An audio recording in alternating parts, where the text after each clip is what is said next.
Title of this lesson is Completing a Value Scale.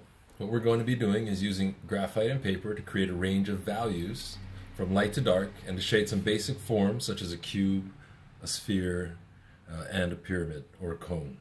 Okay, we want students to be able to practice the properties of the elements of value and to assist in creating quality works of art. So, what you want to do with this worksheet is to complete it at home after watching this video. Bring this worksheet to class for evaluation and for use as a reference tool. First thing you're going to want to do is this first exercise here, and you want to go from a dark value to a light value. So, using a pencil, you're going to want to try to replicate that same value and aim to fill the entire box neatly. It's okay if you have a few lines that go over, and you may want to, or I'd like you to, go across, up and down, across, now at a diagonal in this direction, okay. And then another diagonal in this direction. Okay, so that is going to be our darkest value for right now. We might have to go back and make some adjustments. The next one I'd like you to do is the one at the very next. Now, keep in mind, you can always go back and make it darker. However, it's difficult to go back and make it lighter. We do not want to use any erasers. Do not use an eraser for this exercise. Move over to this box here. I want to put a little base value. Just a little bit of a base so I can try to match this one.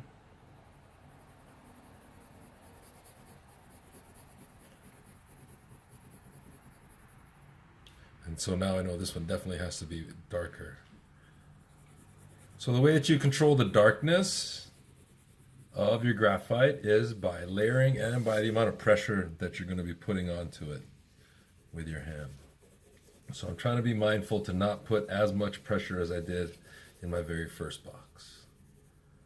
It's always helpful to take a step back and take a look at your products.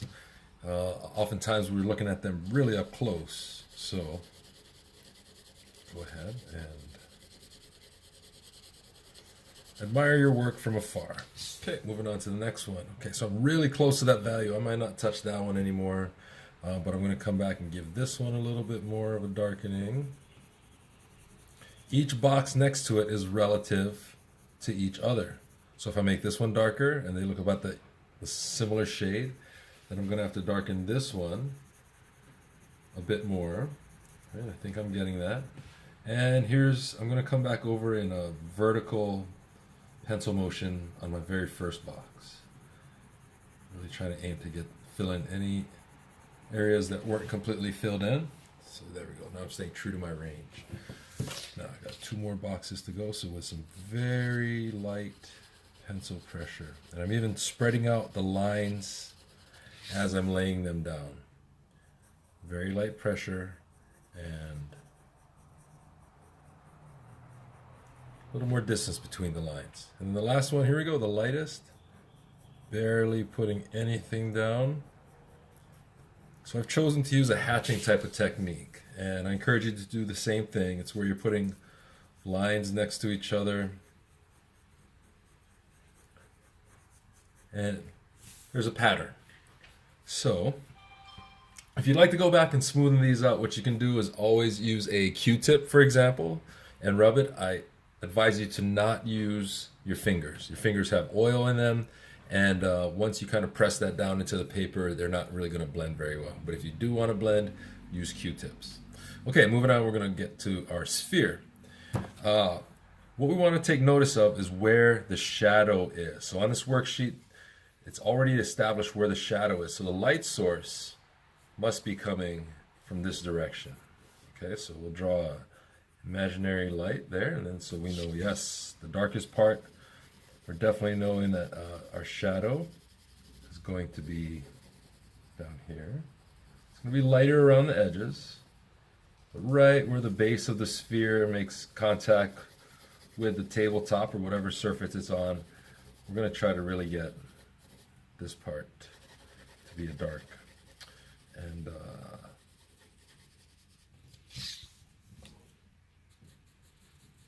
trying to stay consistent with the hatching type of texture.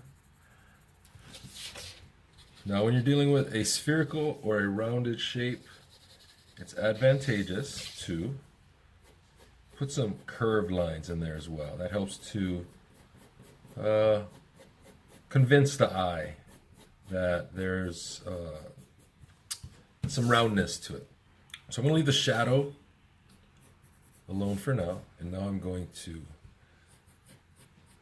aim on shading the sphere. So if the light's here, this part right here is probably going to be the darkest.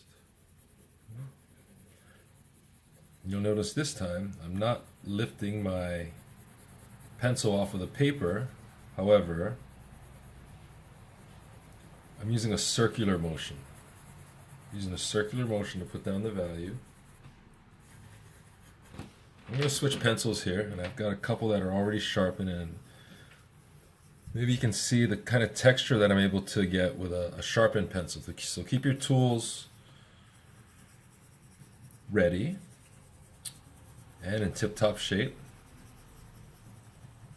All right, so I'm building up that dark value with some texture. Now I'm going to kind of come in.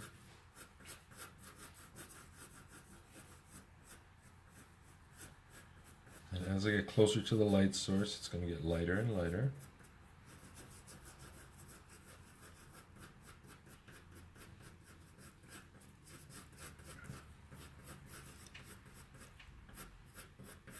And it can also go in this direction. So I'm having my pencil touch the paper down at the base, and as I'm coming up towards the light source, I'm lifting the pencil off the paper.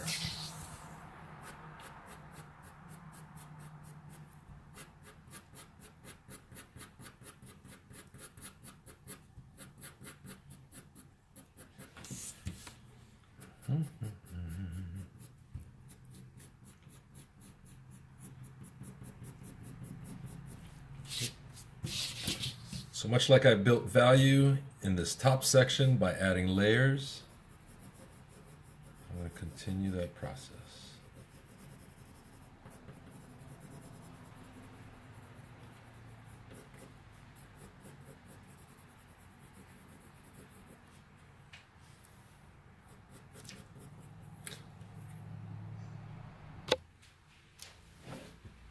So if you have some, I'd like to suggest that you go ahead and pick up some Q-tips, and as you can see, the extra graphite is being picked up by the cotton, and you just want to use this just enough.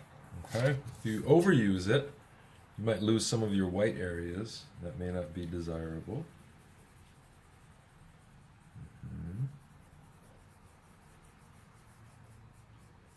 You can actually use some of this graphite that's on here to gently transfer it to the lighter areas.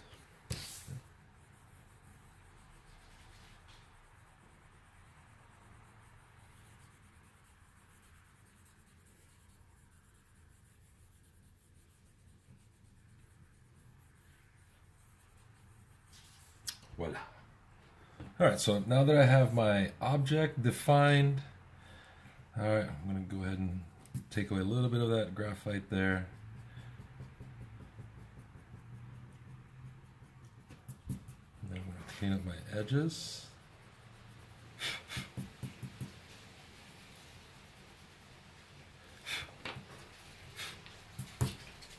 Okay, so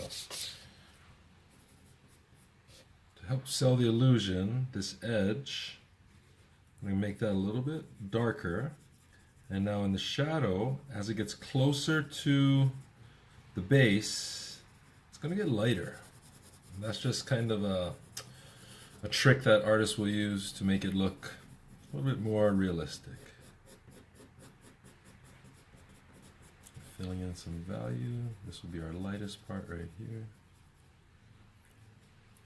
Now, you'll see a dark line here defined by the outline what I always try to do is to disguise that dark line and have it actually be contained by the form that I'm creating. So I'd rather it become an edge instead of just a line that defines the bottom. Okay, so we'll go with that.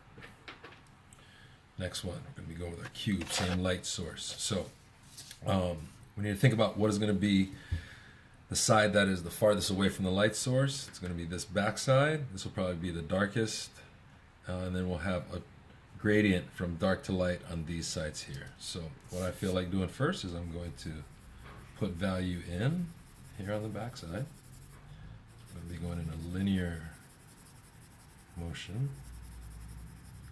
Go back and forth. Okay. Keeping it.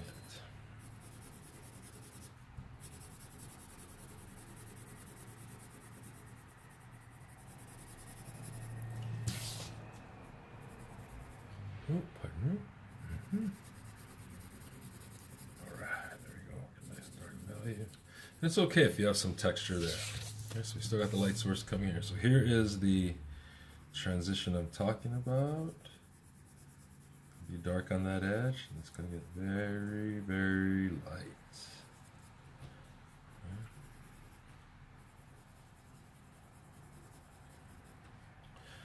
Here we go on this side also.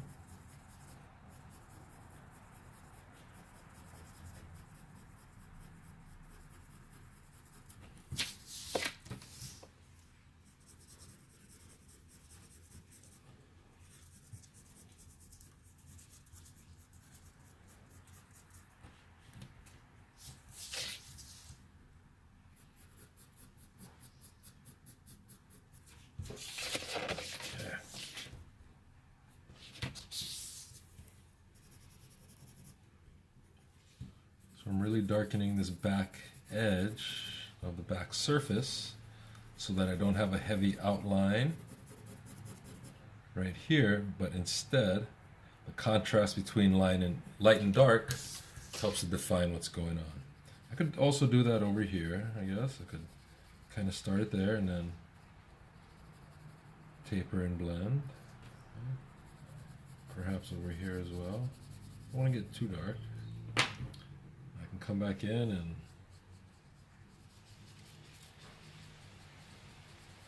utilize my Q-tip. I'm going to keep my Q-tip away from the whitest whites. Alright, next. Okay, we're putting in. So I'm going to let you do the code on your own and the shadows on your own. Finally, this last section here is we want to have a continuous range of values. Okay, so we're here, this was divided into 1, 2, 3, 4, 5, 6 squares. This is just going to be continuous, all right? No stopping. So the way that I'm going to approach this, I'm going to go with my darkest dark and gradually let it get darker going that way. Okay, maybe I'll do this.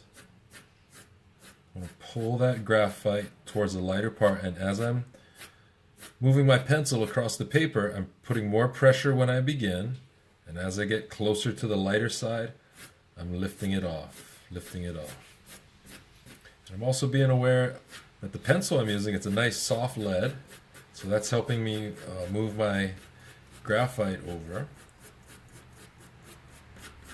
Alright, and let's see what else am I going to do. Put some of this action in there. And as I'm getting more towards the light side, I'm going to lift my pencil off of the paper, let it get lighter, lighter, darker. And the reason why artists do this exercise is to practice conveying a range of values.